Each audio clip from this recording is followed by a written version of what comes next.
కరీంనగర్లో శాతవాహన యూనివర్సిటీకి అనుబంధంగా ప్రభుత్వ ఇంజనీరింగ్ కళాశాలను ఉస్నాబాద్లో కాకుండా కరీంనగర్లో యూనివర్సిటీలో ఏర్పాటు చేయాలని ఏఐఎస్ఎఫ్ రాష్ట్ర అధ్యక్షులు మణికంఠ రెడ్డి డిమాండ్ చేశారు.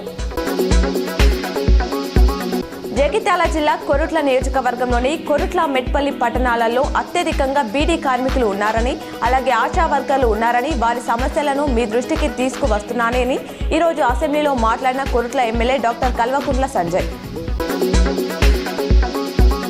కాంగ్రెస్ సీనియర్ నేత ఎమ్మెల్సీ జీవన్ రెడ్డి సంచలన వ్యాఖ్యలు చేశారు. ఆశించిన ఫలితం లేకపోవడంతో అసంతృప్తి ఉన్నంత మాత్రాన ప్రజా జీవితానికి దూరం కానని స్పష్టం చేశారు.